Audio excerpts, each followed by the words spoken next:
On February 21, 1916, the German Fifth Army launched Operation Gericht at Verdun, initiating the most concentrated artillery bombardment in human history. Place 500 modern U.S. Marines directly into the path of that opening German offensive on the Meuse Heights near Bois de Ville. Their objective is to maintain sector control and survive against an enemy outnumbering them thousands to one. The central question is simple. Can 21st century squad firepower survive the unyielding friction of industrial warfare?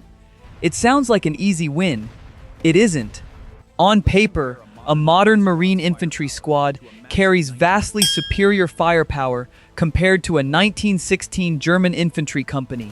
They possess M27 infantry automatic rifles, PAS-13 thermal optics, and encrypted radio networks. But those 500 Marines face a fatal constraint. They have zero modern supply lines, zero heavy tube artillery, and zero aerial medevac options. Co-located alongside the French Second Army, the Marines carry individual loadouts weighing between 117 and 150 pounds across knee-deep clay mud. Every bullet, battery, and medical plasma pack in their possession is all they will ever have. Once those organic stockpiles run dry, no resupply is coming. At 07:15 a.m., the storm breaks. Over 1,200 German artillery pieces unleash roughly 1 million high-explosive shells across a 12-kilometer front in under 10 hours. That is an average of nearly 4 heavy shells impacting every single second. Modern Gen 3 body armor and ballistic helmets offer high kinetic protection against scattered shrapnel. However, the sheer density of iron forces the Marines deep into waterlogged trench walls. The ground itself shakes violently enough to knock men off their feet. When the initial bombardment pauses, German infantry from the 3rd Corps surge forward across cratered terrain. This is where the Marines demonstrate their small arms superiority. The M27 infantry automatic rifle fires 5.56 by 45 mm NATO rounds through a free-floating barrel equipped with modern optics. Unlike World War I heavy machine guns requiring fixed tripods and multi-man crews, every Marine rifleman functions as a mobile automatic platform. Using a short-stroke gas piston, the M27 delivers accurate sustained fire. It fires 30 to 45 rounds per minute out to 500 meters without overheating. Yow! At 600 meters, German soldiers equipped with bolt-action Mauser rifles walk directly into an invisible wall of hyper-accurate automatic fire. The lead German storm companies are dismantled in minutes. The initial engagement is a tactical slaughter. German commanders expected shell-shocked survivors. Instead, their lead assault waves run into an unbroken perimeter of precision fire. Marine fire teams use squad radios to shift targets instantly, dropping entire enemy platoons before the Germans can even fix bayonets. German officers falsely report encountering a heavily fortified belt of multiple concealed machine gun nests. The Marines hold their ground without losing a single man. For the first 6 hours, the modern force appears invincible. But tactical superiority on the ground immediately triggers an operational response. German artillery observers in static balloons outside visual range note that the Marines possess no long-range counter-battery artillery. German officers do not panic. They simply pull their surviving infantry back. Instead of sending more men into the killing zone, they pass exact grid coordinates to their heavy siege batteries. The Marines still have 95% of their ammunition, fully charged batteries, and 0 casualties. But the easy part of the battle is already over. The German army has stopped trying to outshoot them, and the real machine of Verdun is turning its heavy barrels directly toward their sector. Night falls over the Meuse Heights on February 21st, bringing a pitch-black darkness that would normally give a modern force total tactical dominance. Using PVS-31 night vision goggles and PAS-13 thermal sights, Marine marksmen easily pick off German reconnaissance patrols attempting to map their perimeter. To an observer on the ground, the Marines still control the night. But beneath the surface, the natural environment of eastern France is initiating a quiet, irreversible destruction of the modern force's technological edge. Even before power reserves fail, thermal imagery begins to degrade under atmospheric pressure. Thermal optics rely on detecting minute temperature differences between a target and its background. In the freezing rain of Verdun, rain-soaked mud coats German uniforms, equalizing their surface temperature with the cold terrain. High relative humidity and airborne moisture further scatter infrared radiation, reducing effective identification ranges from 1,500 meters down to short-range engagements. The primary driver of electronic decay is a breakdown in thermodynamics. Modern network-centric warfare relies on high-draw lithium polymer batteries to power radios, optics, and Skydio microdrones. In standard conditions, a tactical radio battery provides 12 hours of operational power. In the sub-zero damp cold of a Verdun winter, that operational lifespan drops by over 50%. Micro-drones launched to spot German mortar positions suffer rotor icing in freezing drizzle, their flight controls failing within minutes as battery voltage plunges. To replenish this energy, the Marines deploy portable solar arrays. However, weather data for Verdun records persistent overcast skies with 77% winter cloud cover. Under this dense shield, solar arrays generate less than 5% of their nominal wattage. The Marines consume electrical power 20 times faster than they can produce it. Simultaneously, the terrain strips away mobility and physical endurance through elementary physics. A Marine carries an individual combat load weighing between 117 and 150 pounds. On packed soil, this weight is manageable. On the saturated clay of the Meuse Heights, a soldier carrying 130 pounds exerts roughly 18 pounds per square inch of ground pressure. Boots sink 30 centimeters into liquid clay that grips like suction cups. Moving 50 meters requires 300% more physical exertion than normal marching. Wet clay conducts body heat away 25 times faster than still air, accelerating early hypothermia and trench foot across the squads. By the morning of February 23rd, environmental friction turns critical. German artillery maintains steady harassment fire, preventing movement.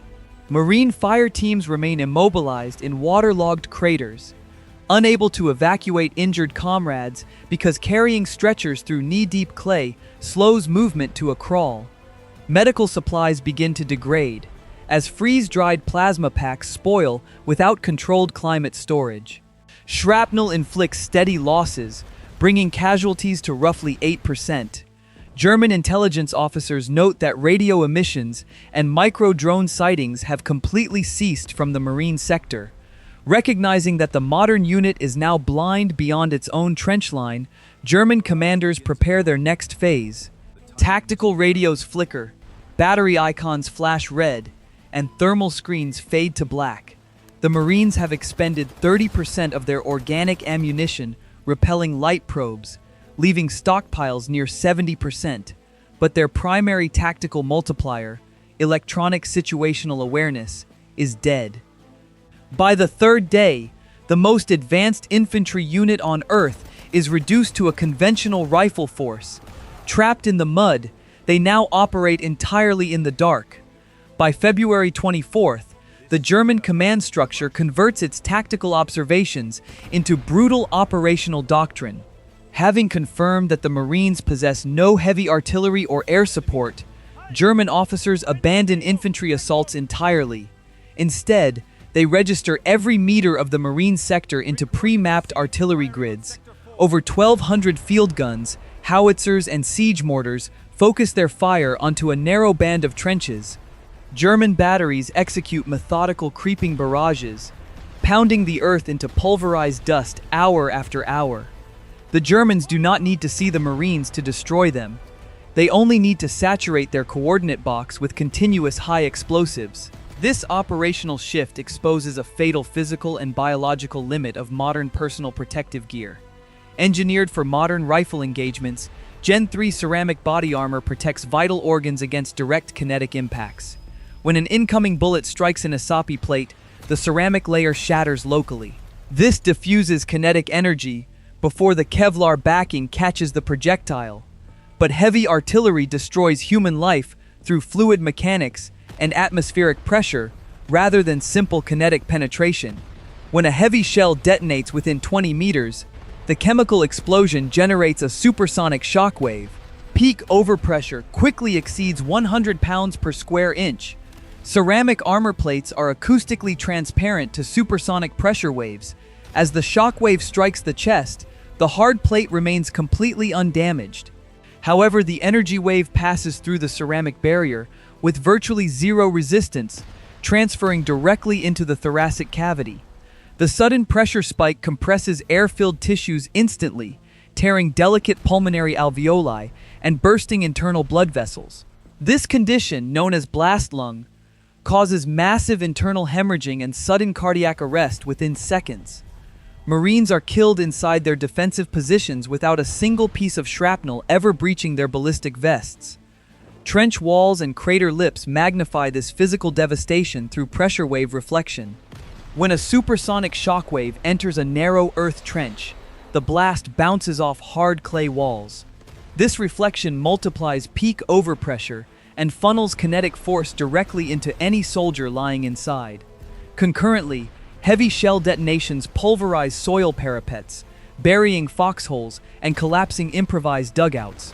The Marines cannot maneuver away from the impact zone because knee-deep clay mud limits movement to an agonizing crawl. Heavy armor plates weighing 30 pounds now act as anchors, trapping soldiers in target zones. Standing still guarantees death from blast trauma, while moving through the open invites lethal fragment exposure. By the end of the 5th day, casualty figures escalate violently from 8% to roughly 35% of the total force. Modern tactical medicine breaks down rapidly under the sheer volume of severe blast injuries, crushed limbs, and traumatic brain damage. Individual first aid kits are depleted of tourniquets within hours. Freeze-dried plasma packs cannot be administered safely in filth-covered trenches without causing fatal blood contamination. Desperate attempts to suppress distant German forward observers drain remaining 5.56mm ammunition reserves down to 45%. Marine commanders face an agonizing choice between enduring static bombardment or ordering a fatal retreat through open mud. The modern force learns a devastating reality. While modern armor can easily stop a rifle bullet, no wearable ceramic can shield human physiology from the physics of massed industrial artillery. By the morning of February 26, the German command introduces a new vector of industrial attrition. Recognizing that explosive barrages have pinned the surviving Marines inside degraded trenches, German artillery batteries begin firing color-coded chemical shells. German chemical doctrine does not rely on a single agent. Instead, it deploys a sophisticated, layered combination of chemical artillery designed to systematically exploit human physiology and bypass protective equipment. First comes Blue Cross, shells loaded with fine diphenylchloroarsine dust particles. Modern M50 joint service masks feature advanced particulate filters capable of stopping aerosolized toxins. However, the sheer volume of pulverized dust mixed with silica mud rapidly clogs external M61 filter canisters. This restricts airflow and forces exhausted soldiers to gasp for oxygen. Furthermore, minute particulate leaks induce violent, uncontrollable sneezing and coughing fits, prompting panicked soldiers to break their mask seals. Immediately behind the dust shells, German guns deliver green cross shells packed with phosgene. Phosgene is an insidious pulmonary agent that destroys lung tissue and causes fatal pulmonary edema. The M50 mask filter neutralizes phosgene gas effectively as long as the face seal remains intact. But the physical reality of trench warfare creates a secondary hazard that no air purifying filter can solve. Phosgene gas is significantly heavier than ambient air. In the stagnant, waterlogged craters of Verdun, heavy gas rolls downhill, completely displacing atmospheric oxygen at the bottom of trenches. An M50 mask purifies surrounding air. It does not generate fresh oxygen. As phosgene displaces oxygen in low-lying positions, Marines wearing fully functional masks suffocate from oxygen deprivation, essentially drowning on dry land. The decisive chemical strike arrives with yellow cross, better known as sulfur mustard or mustard gas. Here, modern personal protective equipment encounters a total design limitation. The M50 mask protects the face, eyes, and respiratory tract. However, standard marine combat uniforms consist of breathable woven fabric designed for mobility, not full chemical encapsulation. Without bulky MOP4 suit outer layers, which were omitted from their rapid deployment loadouts, the Marines have no outer skin defense. Mustard gas is an oily, persistent vesicant agent that attacks moist skin, particularly under armpits, around knees, and beneath heavy body armor plates. Liquid droplets and persistent vapor penetrate uniform cloth instantly. Within hours, the agent causes massive, agonizing third-degree chemical blisters, temporary blindness, and systemic tissue necrosis. The heavy Gen 3 armor plates, which failed to stop blast overpressure in earlier barrages, now trap volatile chemical vapors directly against the skin. This accelerates severe chemical burns across the torso. Saturated clay mud absorbs the oily chemical agent, turning every crater into a persistent contact hazard for weeks. This chemical cascade shatters the remaining combat effectiveness of the force. Medical personnel, already stripped of plasma and clean water, have zero chemical decontamination kits or burn ointments left.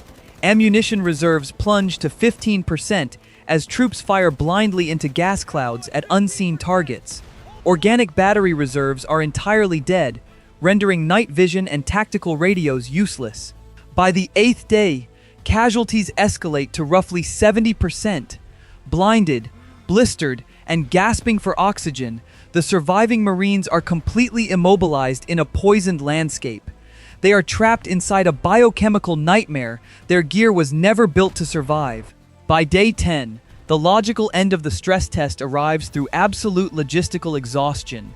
With primary ammunition stocks depleted to zero, surviving Marines attempt to harvest German Mauser rifles and French Lebel rifles from the surrounding mud. Here, another subtle logistical barrier emerges.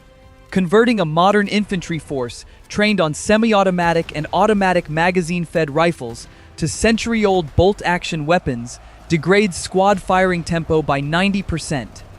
The Mauser Gewehr 98 fires a heavy 7.92 by 57mm cartridge with significant recoil, requiring manual bolt manipulation for every shot. Without familiarity with stripper clips or iron sight calibrations, Marine marksmanship advantages evaporate.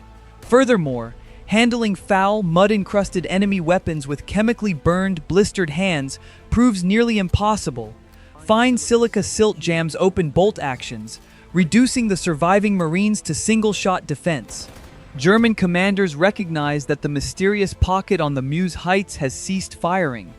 Observing no automated suppression, drone activity, or radio signals, German pioneer units move in to secure the sector. Armed with flamethrowers and hand grenades, German assault elements systematically clear the degraded trenches.